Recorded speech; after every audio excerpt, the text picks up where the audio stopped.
Some sounds change you, some knowledge destroys you, and some things in this world were never meant to be heard.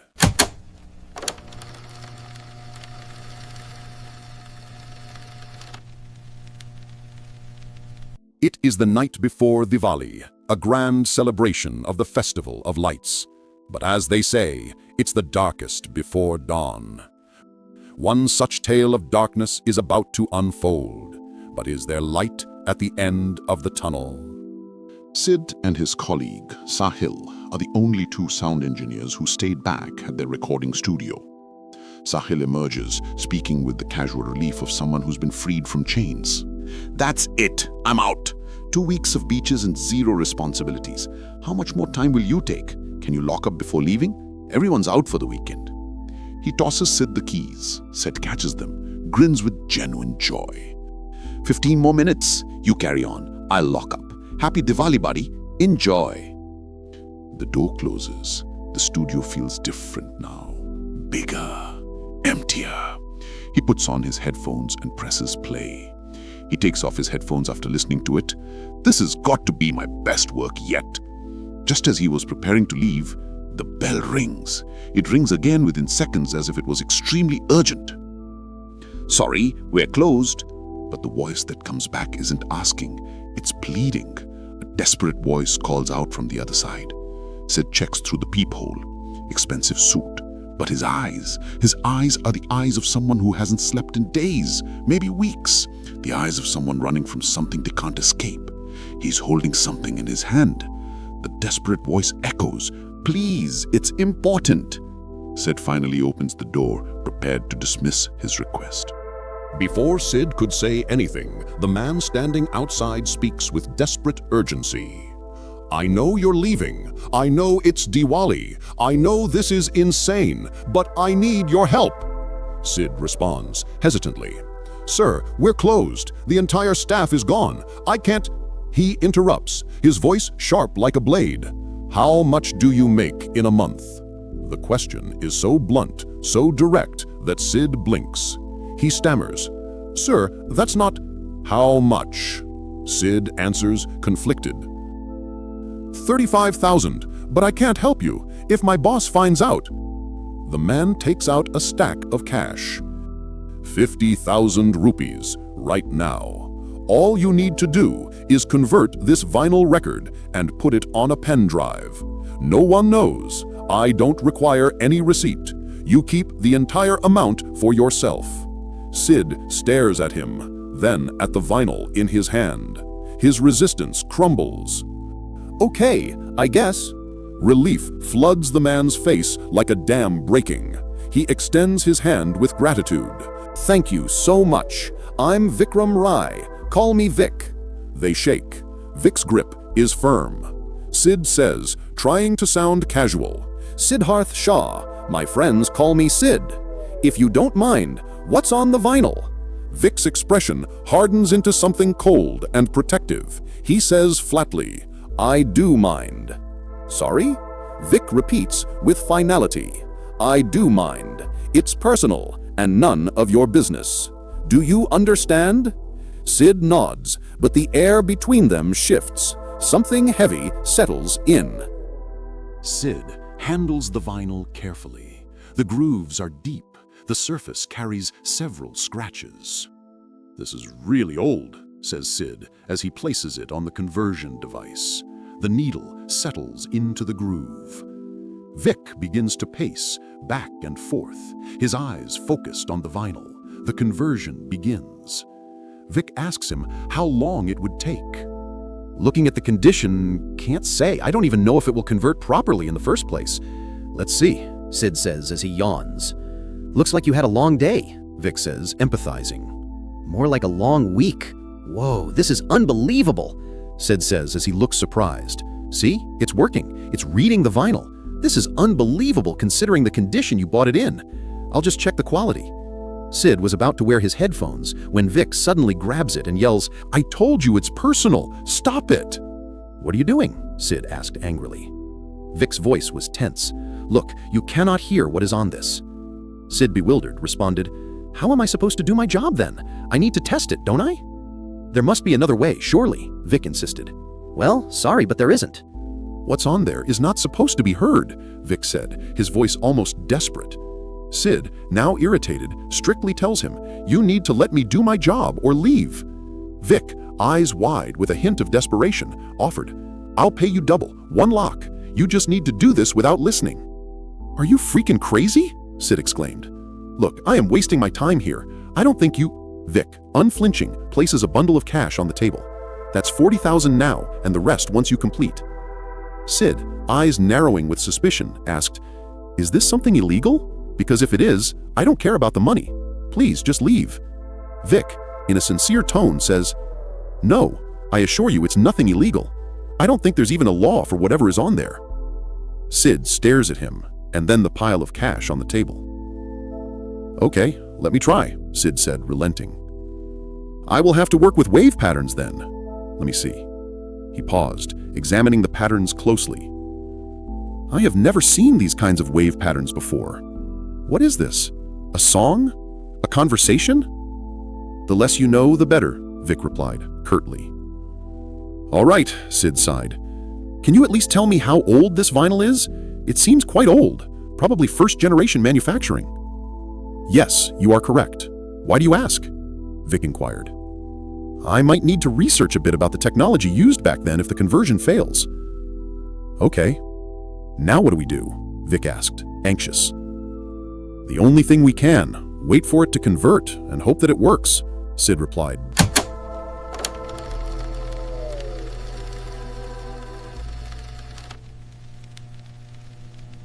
An hour and a half goes by while they wait for the conversion to happen. Sid falls asleep near his computer. "Wake up, Sid," Vic says in a soft but stern voice. Sid, "Sorry, it's been quite a tiring day." "That's okay. Let me make you some coffee. Just point me to the coffee machine." Sid points. "Sure, straight and left, but it's broken. Takes a bit of time." Vic smiles. "No problem. We've got time, right?" Sid gets back to the computer while Vic goes to the pantry to prepare coffee. Sid looks back at him walking towards the coffee machine and quickly gets back to his computer while checking on where Vic is. Vic operates the coffee machine and prepares a cup of coffee and goes to offer it to Sid when a sudden gush of anger comes up on his face. He sees that Sid is using the headphones. He becomes furious with anger and grabs him by the collar and shouts, "I gave you one instruction, just one. If I see you listening to it one more time, you won't be seeing tomorrow."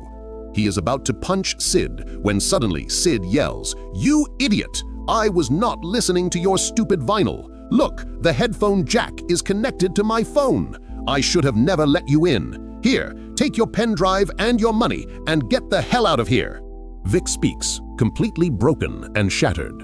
"I'm sorry. I'm so sorry. I didn't—" Sid shouts with rage, handing him the pen drive. "Get out! Take your money and get out of here." "Vic, this is really important. I can't even begin to describe how important this is." Sid sarcastically remarks, "Oh, it's so important that you can threaten someone's life for it? Now I definitely want to know what's in it, or else you can leave right away. I won't hesitate calling the cops." Vic slumps into a chair, defeated and hollow. "I can't." Sid demands with authority, "This is your last chance." Vic silent for a long moment. Then his voice comes, quiet and distant, like a man who speaks with the weight of unbearable knowledge. The perfect sound. Vic continues, each word heavy as stone. It's the greatest melody that has ever existed. First-generation vinyl, only heard by a select few. No one knows who created it, but everyone who's heard it says the same thing. It grants complete awareness, eternal bliss, the ability to see everything, understand everything, feel everything at once forever. Sid asks, his voice careful, "Then what's the problem?" Vic's voice drops to barely above a whisper, trembling with the weight of forbidden knowledge. A village heard it. A man brought it to them. He wanted to share the gift, so he played it for them. Every person in that village heard it. He stops. Sid presses. What happened to them? Vic continues, his voice hollow with the darkness of memory. All of them, the man, the children, the old people, they all just disappeared. Sid asks quietly, "Where?" Vic responds with the pain of someone who understands the impossible. After hearing absolute perfection, after feeling complete bliss, after understanding everything, life becomes a prison. Every moment becomes an echo of that one perfect moment. Every new experience becomes a disappointment. Every new feeling becomes a shadow of that perfection. His voice cracks. He speaks with crushing realization. Some say they committed suicide together. Some say they poisoned themselves as a village. Some say they walked into the ocean and didn't walk back out again. But they were all running from the same thing, the unbearable weight of knowing that nothing, absolutely nothing, could ever compare to what they'd already felt. My grandfather found the vinyl 50 years ago. He became obsessed with it. He paid fortunes for it, but he was terrified. He knew the stories. He knew what hearing it meant. So for decades, he just kept it, studied it, protected it. Then he got sick, a rare blood disease. The doctors gave him 6 months, maybe less. He had nothing left to lose. He listened to it, just once, in a locked room, alone, and he survived. He lived for another 12 years, but Sid, he was never the same. He stopped eating, stopped sleeping, stopped talking. He would just stare, at walls, at the sky, at nothing. His eyes were open, but he wasn't seeing us anymore. Sid asks, quietly, "Where is he now?" Vic responds with the finality of the lost. Gone. One day he just walked out the door, didn't take anything, didn't say goodbye. We never saw him again. We searched for years, found nothing. Vic leans forward, his voice barely audible, speaking as if confessing to a priest. But before he left, he said something. My mother asked him what he was looking at when he stared, what he saw. Vic's voice is barely audible now, each word like a death knell. He speaks with the voice of someone who carries a curse. He said, "I see everything. Everything at once, the beginning and the end, the small and the infinite. I see why we're here, and I see why it doesn't matter. I see both at the same time forever, and I can't unsee it." Sid asks, curiously, "Are you going to listen to it?" Vic immediately replies, "No, but I know people who are willing to pay a lot of money to possess it."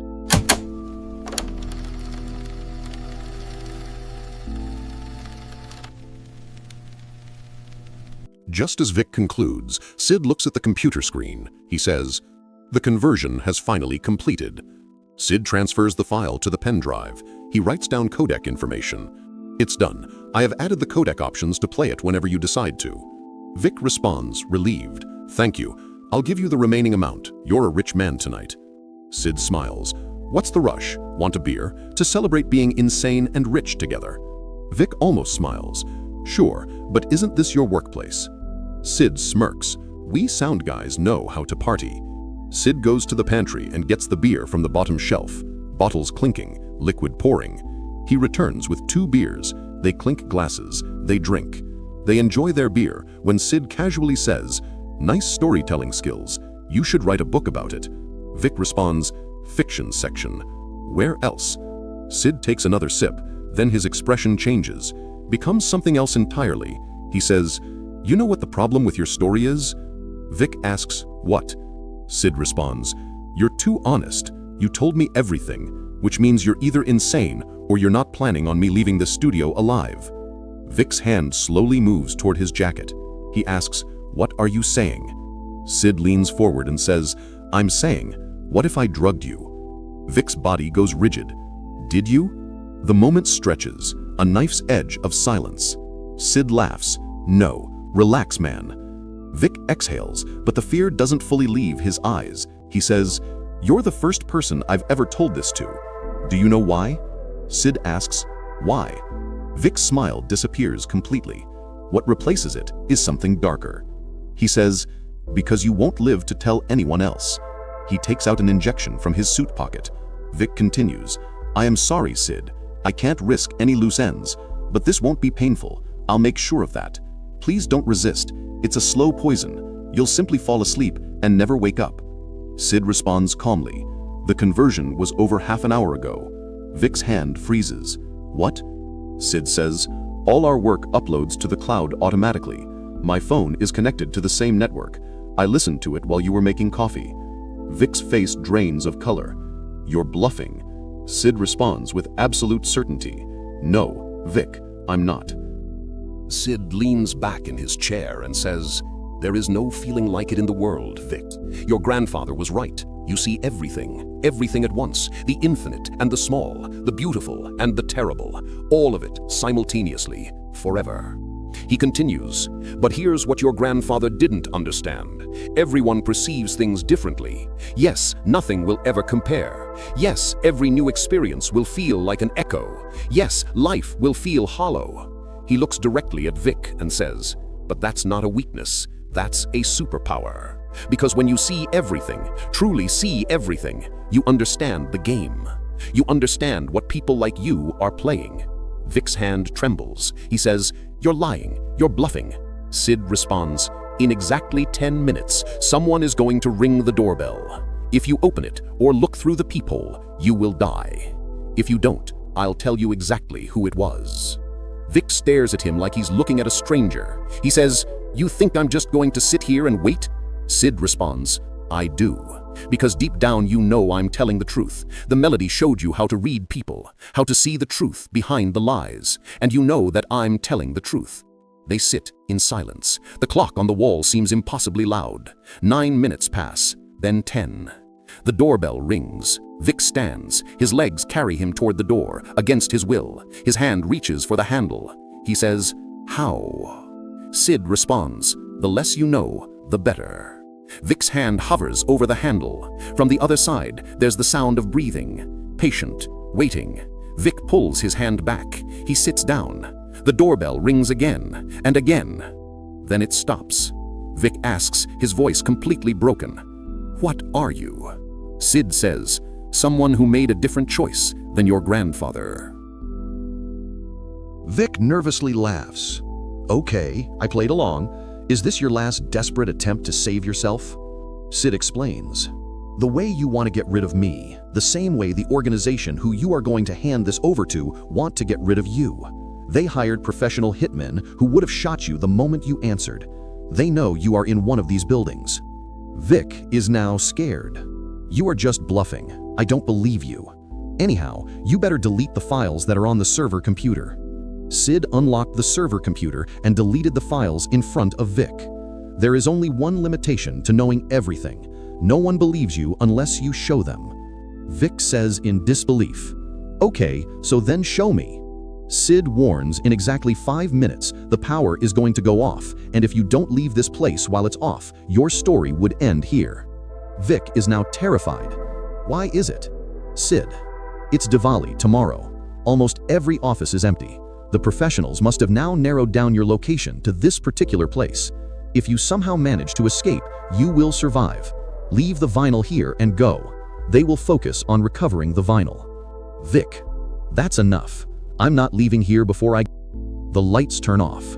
Sid says, very few people choose the right option. I hope you are one of them. The lights turn on and Vic has left. Sid sits down and drinks the beer.